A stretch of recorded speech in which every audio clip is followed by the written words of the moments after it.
do do do do do do do do do do I'm so glad that you recognized it. do. I'm so glad. I was humming the theme song to Fraggle Rock, and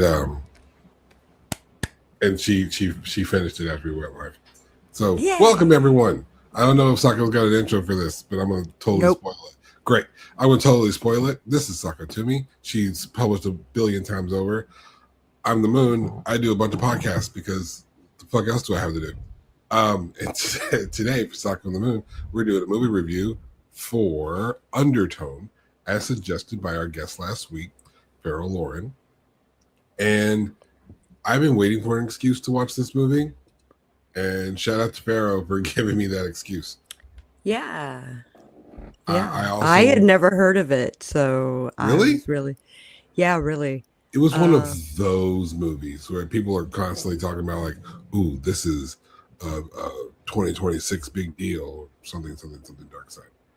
This is in the same conversation as Backrooms. Those are the two movie people were talking about. It was like Undertone, Backrooms. There was a conversation about Disclosure Day. I'm not going to tell you not to watch Disclosure Day. I have questions. okay. There was not enough disclosed in Disclosure Day, in my personal opinion. But that's just me. Yeah. Okay, But so we're here for Undertone. we're here for Undertone. We have a grading system. Fosta. Fosta.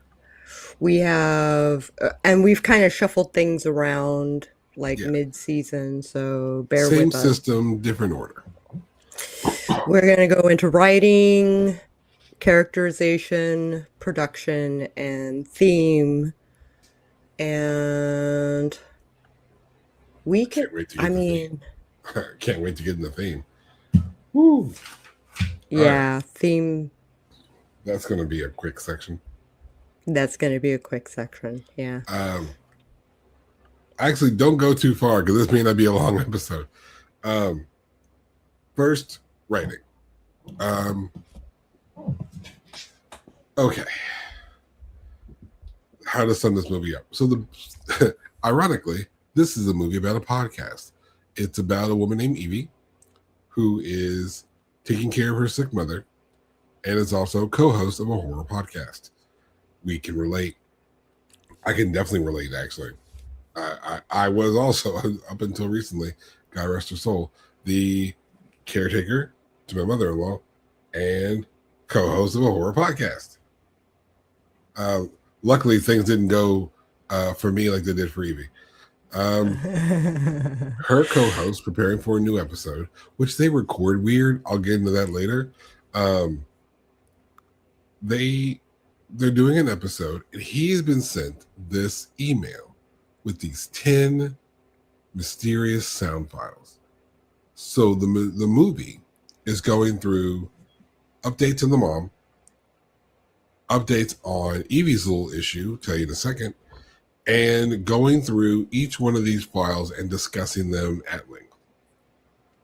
Evie's little issue is that she is pregnant. 6 weeks.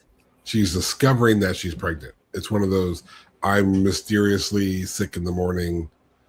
Let me ask the question. She's probably missed a period. That part wasn't in the movie, but one would assume. And she calls her doctor. It's like, hey, I need an appointment. They eventually call her back and be like, yeah, you pregnant. About 6 weeks. So now she's trying to figure out what to do about it. All while going through this really deep, dark journey into these 10 files. And that's the gist of the movie. That's the gist of the movie. It's actually rather, the term I've been using is empty. The movie is very empty. Plot-wise. Plot-wise, it had 3 storylines going, but each storyline was kind of lacking. The only Up until storyline, the third plot point when all of them combine. Yeah. The only thing that really gets attention, like real attention, are the sound files. Forgive me, I am sick. I'll try not to be contagious through the stream. Um, I think you guys will be all right. I think you guys are gonna be okay. But Okay. I'm a little under the weather, so sorry. I'm not my typical sexy self. Okay. Flonase did nothing. Writing. We are definitely not going to be sponsored by Flonase. But anyway, No, so that's the probably writing. not. That's the story. Um, I enjoyed the plot, but again, it's all about the audio. this movie is 100% about the audio. This was kind of the thing that they were hyping the movie over. The sound design is the movie. The tagline for the movie is "This is the scariest movie that you'll ever hear." And the sound engineering is brilliant. It took a lot of energy to listen so hard, so the commercial breaks were almost welcome as a break. Which interesting because like I watched the movie twice. The second time I had commercials, and the first time whatever reason I didn't. And I feel like this is a movie that really needs the continuation. I I feel, disagree. I feel like it does because there's not enough story happening. I this fits in a different part of the conversation, but it bears to note that the only real character on screen is Evie. Evie is the main character person. Uh, Actually, I can go over the whole character list right here. Evie is your main protagonist. She has a co-host named Justin. Darren is her boyfriend, uh, the assumed baby daddy. There's her sick, comatose mom, and they're listening to a file, which were phone recordings by a man named Mike of his wife Jessa. There's a subsequent nurse and a subsequent doctor. They each have like essentially one interaction in the course of the movie. So eight characters, only really one on screen. The mom is on screen, but she's basically uh, Comatose. comatose almost the entire time. She pops her head up a couple of times, once in the second act, once in the third act. Hmm. That's your movie. That's Yep. that's it. I mean, I have all these notes right here, but these are just details on what the sound files, what We're the like, yeah. were about. That's all it was, and then like some notes about the movie. But honestly, was the plot bad? No, No. but kind of empty. I think there was so much Uh, emphasis on the sound design, which is really a production conversation. Um, that it's just like the rest of the plot, just kind of meh.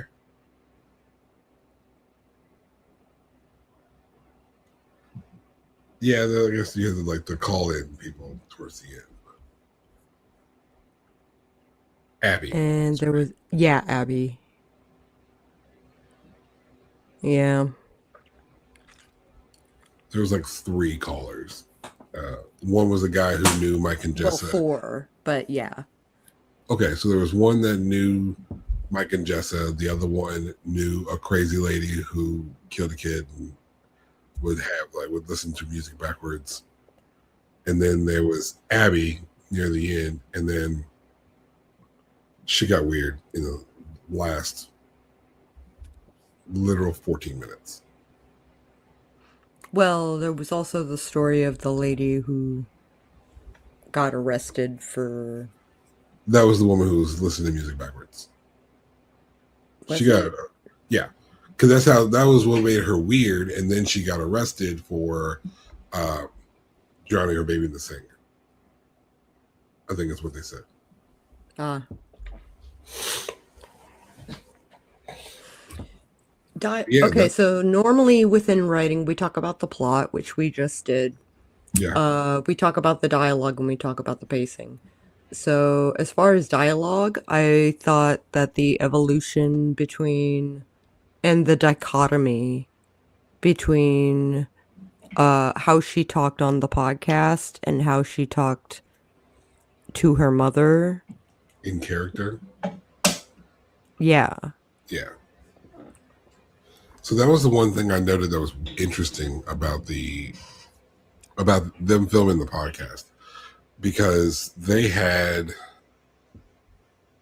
got into character, uh, and I just felt I feel that weird as a podcaster. I feel like, or excuse me, internet broadcaster. I prefer to use the term internet broadcaster. Um, yeah. Um, I feel like that's weird to get into character, but I get it. But I guess as a wrestling fan, maybe not so weird. Okay, I mean, I guess I can concede on that. It's not so weird, but it felt weird. Like there's no reason to really have a character. But you're right. There is a separation Or between. like a persona, you Yeah, know. and I guess maybe it's because we don't. Yeah, we're very much so ourselves. Mm-hmm. I'm sick and slowly dying. That's real. Um, Watch, Google's gonna send me like 988 or something. Any thoughts on the dialogue? It was fine. It was Ultimately, it was fine. fine. It Yeah. felt Some of it felt weird. Like how many times can I hear Justin go, "Did you hear that? Did you hear that?" Like just I mean, I get it. They're listening to an audio file, but it's just like it felt repetitive. And I think it was playing off of the doll. even away from the doll. No, even away from the doll, but it was making a reference to the doll. Well, no, just like anytime there was like some little like a smaller sound or immediately undetectable sound. He's like, "Did you hear that? Come on, tell me you heard that." "Oh, I know you heard that." It's fine. Yeah. Yeah, But maybe a again, little bit. Yeah. but it's just like it's it's fine. There's nothing wrong with the dialogue. It just Didn't take it to the next level. right. It's like because she breaks character, which makes it feel almost inconsistent. Because she's Yeah. like, "Yeah, play the 10th file. Let's go play the 10th file. We should stop listening." Like, bitch, you can't say we should stop listening at the end of the last file. That's the worst Mhm. time to stop listening. And how did that Indeed. work out for her? But again, the dialogue was fine. Have you tried Fisherman's Friend? I'm assuming that is a Cold remedy. I suppose I've never heard of it. I hear the Fisherman's Friend, and I think of I Know What You Did Last Summer too. Or I guess I Still Know What You Did Last Summer. Yeah. More appropriate. Um, I don't know. Say If, more. if you have Tell us more, Amanda. you can either tell us more here or you can text me and let me know what you're talking Yeah. about. Either works. Either way, The pacing was slow burn, but the audio saves it and moves it forward. it's incredible design, which is really more of a production thing. So I'm trying not to give it credit for that. Mm-hmm. Um, Pacing was fine. You okay? To say something more positive, I like how they structured the pacing. Me too. So they used it. They used the podcast to structure time, and it's like, all right, so we're going to record. All right, well, I can't record tomorrow. Let's record in a couple of days. So now we know time is passing from recording to recording in the span of days. And Mm-hmm. they do this with lighting. Again, more of a production thing, but they do control that pacing pretty uh, regular. The pacing's pretty steady, so I can give it credit for that. Dialogue is fine. The plot is okay. The real win is in the sound design and the production. But it's fine. Nothing worth taking the point away from. Noting. Yeah, I wouldn't write home about it. Yeah, Yeah. Like I wouldn't read the book. I watch the sure. movie all day, but I'll listen. I would listen to this as an audiobook. Mm-hmm. You could do almost any of this as like an audio drama. Audio dramas are starting to become a thing. Um, Shout out to our friend Devin Hilton who does audio Yeah. dramas, and this is a movie that almost doesn't need the visuals, Mm-hmm. and I feel like this is the kind of movie. This is where you would transition into audio dramas, right? You go from your typical movie to something like Undertone, where they put so much energy into the sound, and I mean that in the most positive way. Mm-hmm. And that would transition you into something that is solely audio. Right. So if I knew the name of his works, I would go ahead and shout out Devin, but just look up Devin Hilton audio Western or something. I'm sure you'll find it if it's out. I know it's in multiple parts. It's not so bad.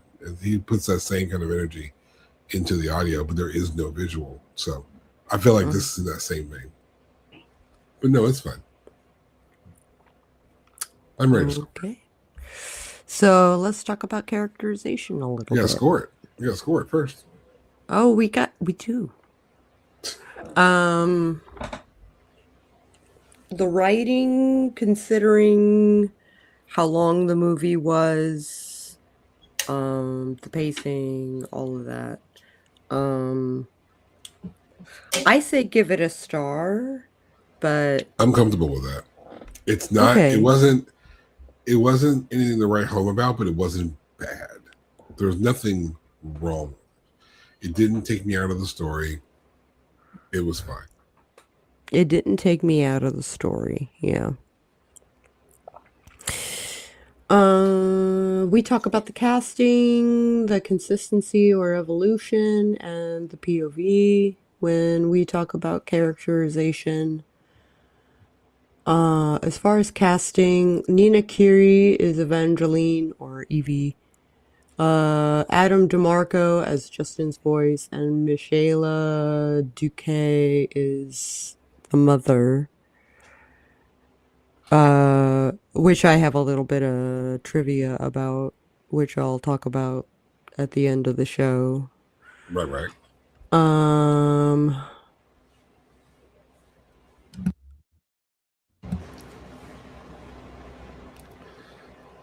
I mean, I here's the thing. mean, On so screen, on screen, on there's only one character. screen, there's only one character, but there are Asterisks, two voices. asterisks, three Yeah. asterisks. Okay, three Okay. asterisks. First asterisk. There's only one active character on screen. The mom is technically an on-screen character. She doesn't really do much except for like in two parts. Mm-hmm. There's the part where Evie's in the bedroom. There's the door to the bathroom off to the side, and the light cuts on. Mind you, they live. It's just those two. The only person who should be up and about is Evie, and someone cuts on the light in the bathroom. So instead of checking it out, she just closes the door real quick. But if you're watching and focusing on her approaching the door, what you miss is that the mom sits up and turns towards Evie. I only caught it the second time I watched it. Oh. So I didn't see it the first time because again, I my think you see it attention. in the mirror. No, you're looking at it, right? The door's in the first third, Evie's in the second third. So like you if you know like in photography and filmmaking, that's the rule of thirds, and they Yeah. split the screen up in thirds. Mm-hmm. I know you know I'm talking to the to the peoples. The So in the people. first third, to the left of your screen, you're going to see the door where everyone's kind of focusing their attention. Evie's in the second third, heading towards the first third, and in the third, in the right portion, you see the mom sit up out of bed and then turn towards Evie. Then the scene cuts to the door closing, and it goes back to for the POV of the bed, and Evie walks in the frame, and we see the mom is still comatose. Yep. So, and again, I missed that the first time through, so I was glad that I watched it a second time. All horror movies should be watched twice. That's a rule. So like besides, so that's my first asterisk. She's technically an on-screen character that does something, but not much. Second, the voices do count as on-screen characters, sort of. They're just not physically interacting with Evie, with the exception of the third asterisk, which if you see the scene that you and I were talking about earlier, if you see the scene where she's in the bedroom talking to the nurse, you don't really see the nurse. But if you're looking at the corner of the wall, you see the sleeve moving in the doorway. Mm-hmm. That was actually the nurse, or just happens to be the camera catching whoever Evie, Whatever team. whatever the actress was There looking are a at. few goofs, so And honestly, if that's a goof, it's the best possible goof. I would just like to believe that that was intentional, that you wanted to have a character there, because that's who she's looking at. That's who she's acting with. yeah. Because the woman's supposed to be in the room with her. So it makes sense to even just have a stand-in so that she can act with that person. There's no real interaction. Evie just stands center frame the entire time. But as they're going down the hall and zooming into that room, you see a sleeve moving in that doorway. That's the nurse. Technically, you count that as an on-screen appearance. Otherwise, it's just, I said technically. That's why it was my third asterisk. It was the stretchiest of the stretches. But still, technically, there is a visual notation that someone else was in the room, not comatose. Yeah. Right. Otherwise, kudos to her for the solo acting, because she's essentially acting in this movie by herself. Mm-hmm. And, you know, not every actor can do that. Here, here. Consistency / evolution. I thought the tension building was excellent. And the clear plot points that move the story forward. I have worked with many a writer who did not move the story forward, so I have seen it done badly, and this did it pretty well. The the use of the 10 tracks really does help to move things forward. It's the story that Evie is following, so now it's the story we're following. So as the podcast progress from audio file to audio file, the story is moving forward. You start to see the correlations between what is happening to Jessa and the things that are happening with Evie. And then Evie does the weirdest horror movie thing, which is when something is clearly wrong and there's clearly a correlation that someone else is already aware of, they say nothing. She says that, and this happens in so many horror movies where it's like, is there something wrong? There's clearly something wrong. They're like, no, everything's fine. No, bitch, no. Say something's wrong. Something is clearly wrong. Something is wrong. Just let it be wrong. Tell the person. They're already halfway in on it. Like Justin, for example, he always checks in on her, asks how her mom's doing, so on and so forth. And she says nothing about the sudden water turning on in her house. the lights flickering and being weird, that's something I would have said to at least Justin. Yeah. Because it's happening in the audio files. But again, this is the thing that happens in most horror movies, so I'm not mad at it for it. It's just a thing in movies that annoys me. It's a moon peeve. A moon peeve. Trademark that. Mm. No, don't trademark that. No. And the POV, which is Evie. There's only one character. She's the only character. So there's no other option. So okay. So do we give it a star?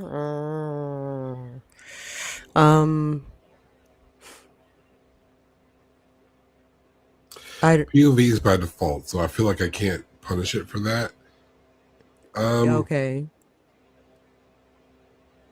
It's a byproduct of the story. It's just what it is. Consistency and evolution. I would have liked her to go deeper into madness, but a little sooner. A little sooner and a little deeper. I don't feel like there's a lot of change in her.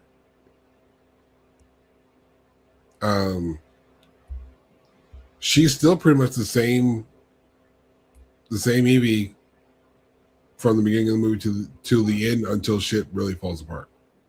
Mm-hmm. There isn't like a lesson learned. There isn't like the closest thing to a lesson learned is she decides to keep the baby. Yeah. Because she decides to name it. Mm-hmm. Which, if you missed it, because I otherwise would have, that's the Mary that they wanted to speak with, was her baby. Yep. I'm not against it having a star. I'll give it a star because of the actress pulling off a movie by herself and basically acting alone. That is not an easy task. I will agree with that. So second star. Second star. All right. Finally, production.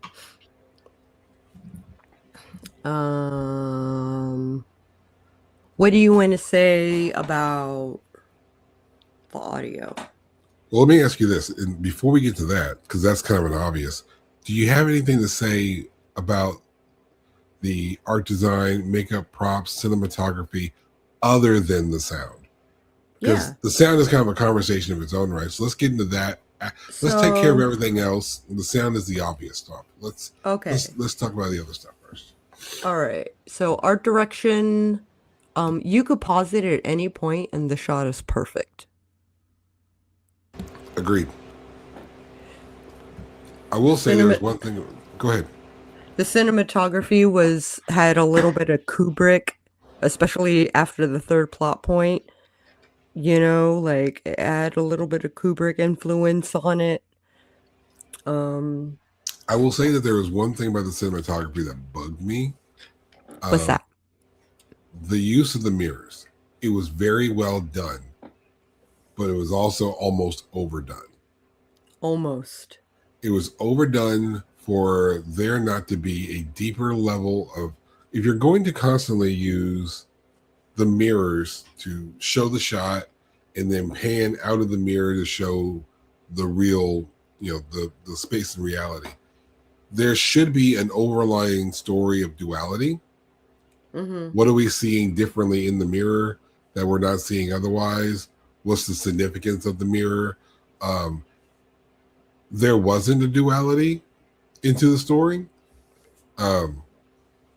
So I just saw it as, I know how to do this, so let's do it. Which, don't get me wrong, half the things that I hear on Hallowed Hill film shoots is Jason William Allen going, I have this idea for a crazy shot. Doesn't mean anything. Doesn't have a significant impact on the story. He just thought of something cool he wants to pull off. So if that's what this was, cool. But it was to the point where it was almost overdone. Like 2 more times and it would have been overdone. Yeah. They did it downstairs a few times. They did it in the upstairs in the bedroom.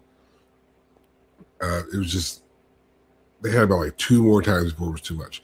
Outside of that, no real issues. Like you said, if you pause it at any moment, it's a perfect frame. It's a perfect shot. It's a perfect shot. Camera Uh, placement, use of lighting, all great. all great.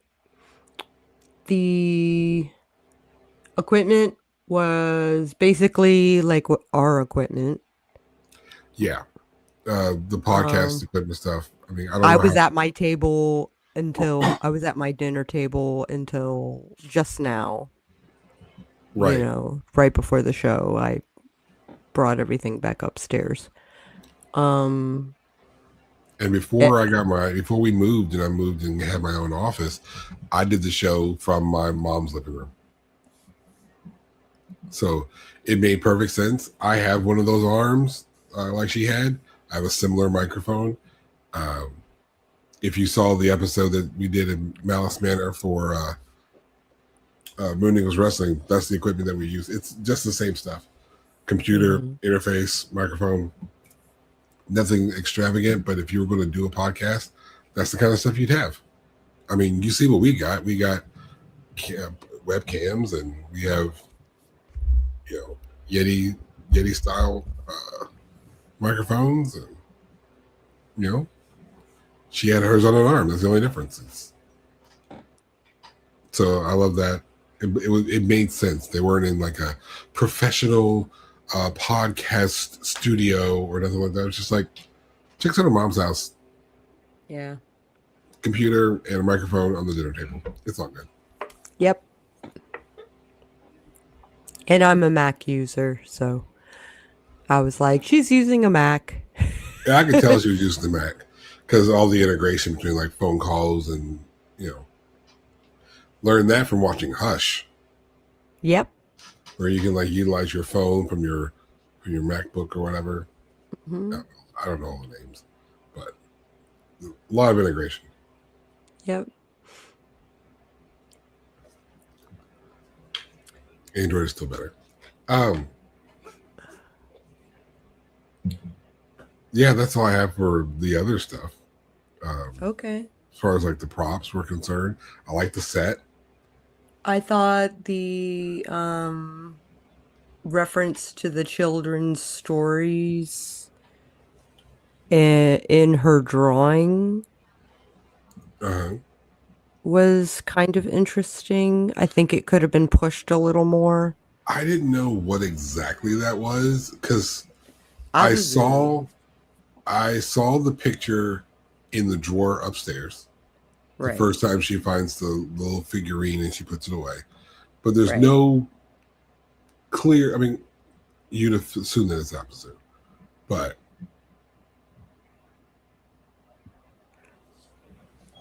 it's Shrug. because Yeah. it's like you see the little version and then she creates a big version later. Mm-hmm. All right.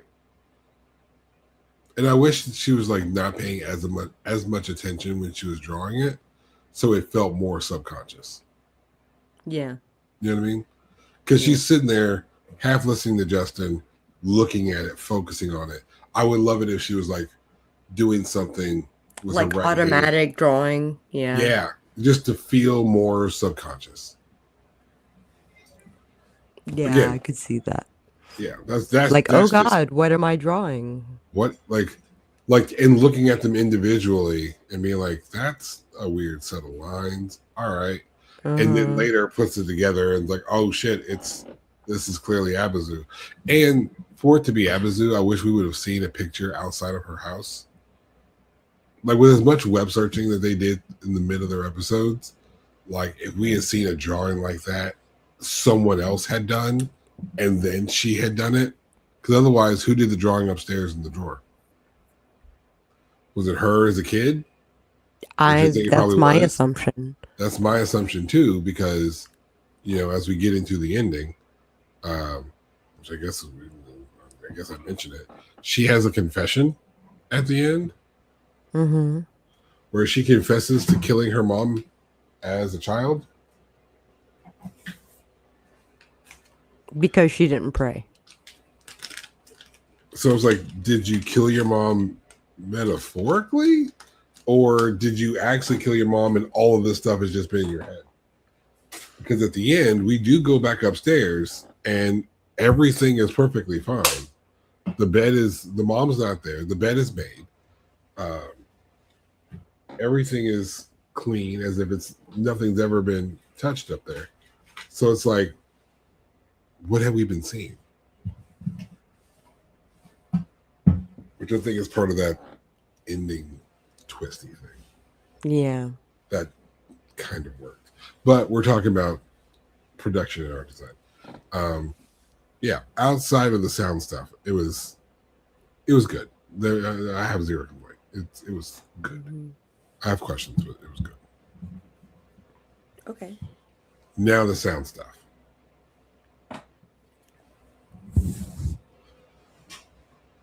Absolutely amazing. One of the things that Both for the show and also outside of the show. Yeah, the whole movie has some of the best audio I've heard in a movie Since possibly Hush. ever. Hush is a good comparison because you have to consider that this works almost opposite of Hush. In It this does. movie, you kind of want to hear all the little things, right? I loved how when the headphones come onto her head, it goes and then just silence. It's great. But in Whatever Hush, noise canceling she had was awesome. Yeah. and then but like in Hush, because you mentioned Hush, like the main character is deaf, so you hear what she hears, how she hears it, and when she's sensing things by touch and feeling vibration that way, the way they showed that visually really hit all that home.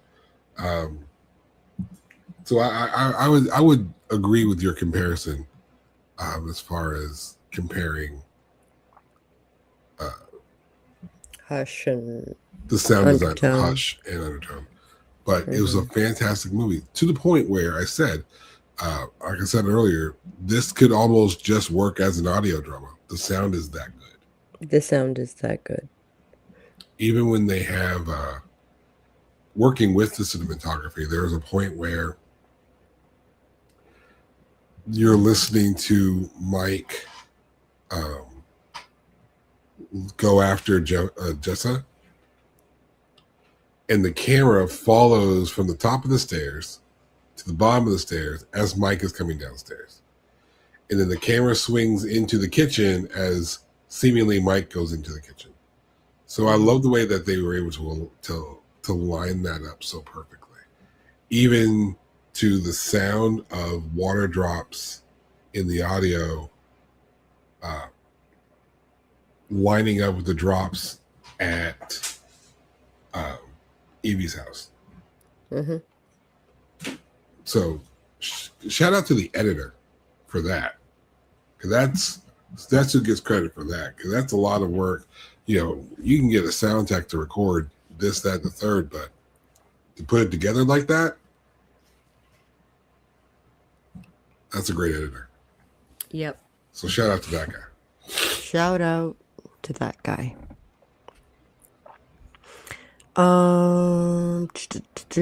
Star for production. Yes. I mean, you have to at this point. The sound design alone, Yeah. it's too good. There would have had to have been something super detrimental done otherwise to take that star away. And I can't think of it. I got nothing. I can't think of anything that would mar the audio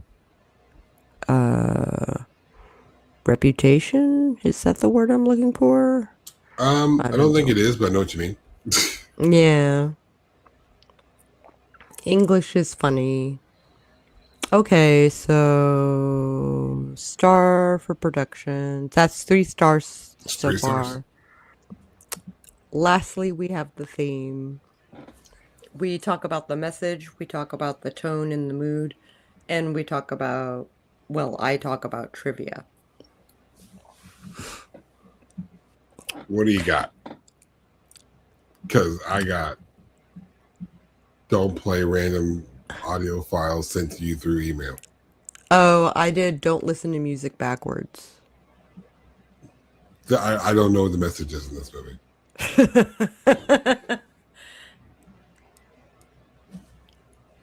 I got nothing as far as the message. I really don't. Like, again, there's nothing that Evie learns.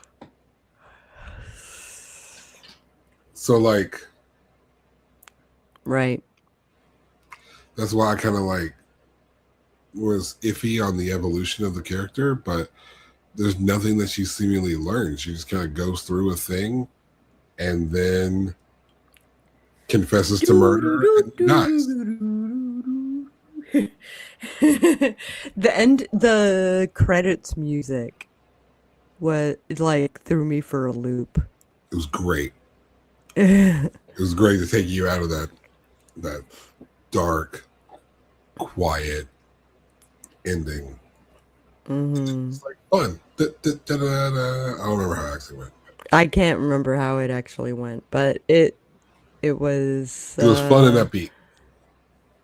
fun and uppy and kind of took you out of the story once the story was over, which was kind of necessary. I mean, it pulled you out of the darkness. So if you got too deep into that movie, then Uh-huh. it pulled you right out. Yep. Which I think was its point to do that. So the tone and the mood. I thought it was somber, and she was something of an insomniac, and also a workaholic. So, I get that, I guess.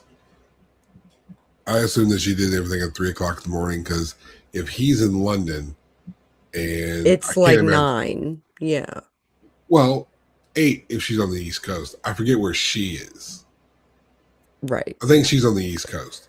If she's on the East Coast, then it's 5 hour difference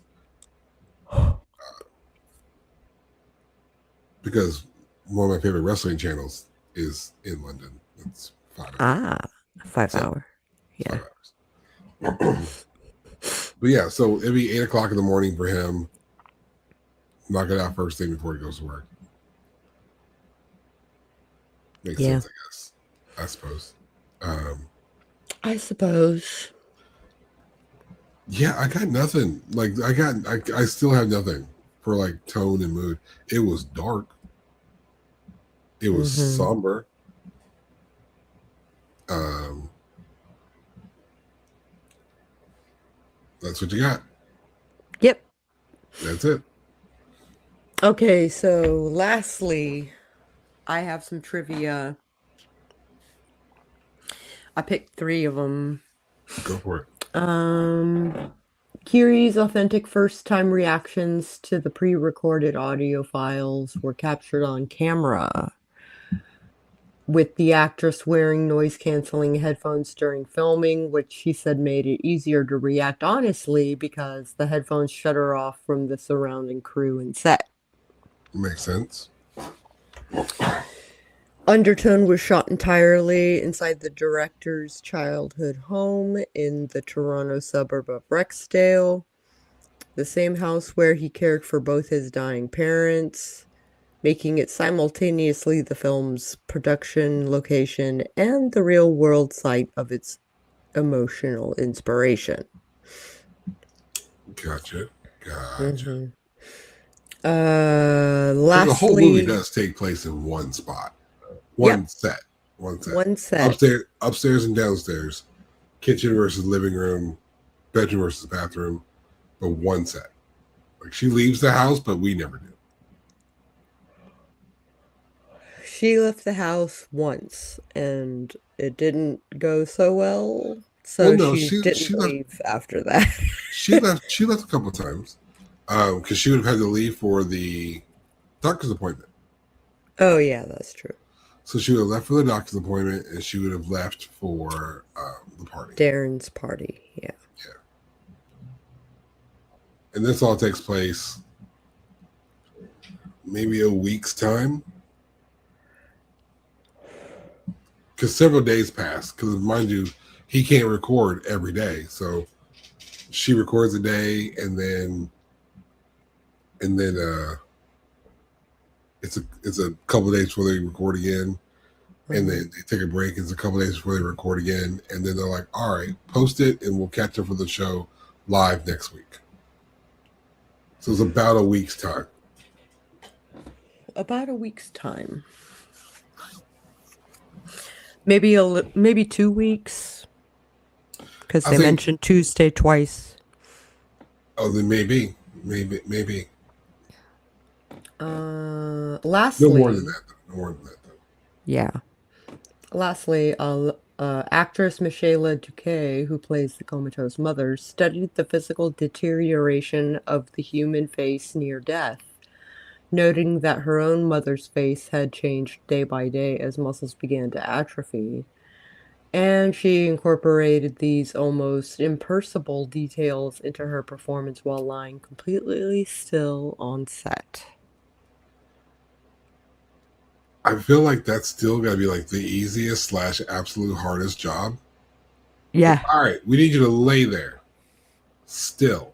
Can I breathe? Well, yeah, you can breathe. You're not dead, but that's it. Your Hmm. face doesn't twitch. The camera's on you. Can't move. Can't move. It would only be harder if she had to not breathe. Yeah. So, do we give it a star for the theme? I don't know. Half star at Because best. half star at best. So, 3.5 stars. 3.5 stars. I'm comfortable with that. Okay. So, there we have it. It's Undertone 2000. It was copywritten 2026 on the movie. Yeah, this came out earlier this year. And That's a 2026 movie. That's a this year movie. we gave it 3.5 stars out of 4. Yeah. My suggestion, if you can watch it, like on a device, like your computer or your tablet or your phone, headphones. Headphones. Can you watch it otherwise? Sure, you can turn it up and catch all the things. I suggest wearing headphones. I found myself on the edge of my seat listening because I listened to it on my TV instead of on my Computron. Especially with my headphones acting funny. Yeah, that's why her headphones aren't on completely because apparently they're only working on one side. Yep. All right, well, we got an episode tomorrow that you definitely don't want to miss. Yeah. We have the wonderful, the fantabulous Dacre Stoker, the descendant of Bram Stoker, the legend, The author of Dracula. author of Dracula. We are interviewing him tomorrow, and I'm excited because I had like a 5 minute conversation with him. I've And had a chance to talk to him longer than that, and he's a great dude. he seems like a swell dude, yeah. He's a really good dude. Um, Short version, I did a favor for Holly a few years ago. Holly being one of the directors of the Imaginarium convention, they needed somebody to pick up Dacre from the airport. So so I picked him up from the airport, and we had a good conversation in the car. We just talked about family, my kids, his grandkids, and then I was talking to him. At the at Imaginarium this year, a few months ago. I was like, you know what, dude? At some point in time, I gotta get you on my horror podcast. And his first word, his immediate reaction was, "I'm free August, like all August. Book it." So I'm like, "Okay, we'll Yeah, book it." we'll book it. And that's tomorrow. Tomorrow's the day. So you're definitely going to be here, right here on this channel, 11 a.m. Eastern time. You're going to want to be here for that interview. Yep. I think he qualifies as our most famous guest. I believe so. Which is just a new bar. We're at the surpass at some later point. Don't tell me that. Hey, we're doing good. We're doing big and better things. Yes, yes, we are. So hey, put it out there. We're just going to keep on scaling the show and doing dope shit. And doing dope shit. And maybe some point we will get sponsorship. That's right. But best way to do that is to have more people following the channel. So if you haven't subscribed to the channel, you should. And if you've got other friends who like movie reviews or like to hear about horror stuff, send them this channel so that they can watch the show too. And we're dope, so they're going to like the show and they'll subscribe. We're dope. So spread the word. Tell the peoples. Tell all your peoples. Tell all your peoples, aspiring writer, whether they write horror or not. Yeah, some of the writing tips we give are just general writing tips. Yep. We don't discuss our writerly musings. That's somebody else that does that. That's somebody else, yeah. That's another channel. Our dear friend, Morgan Hazelwood. She does writerly musings. Yeah. We'll let her take that moniker. And I guess if you find her channel, you can go ahead and follow that too. But don't subscribe to her channel and not ours. That's not cool. Yeah.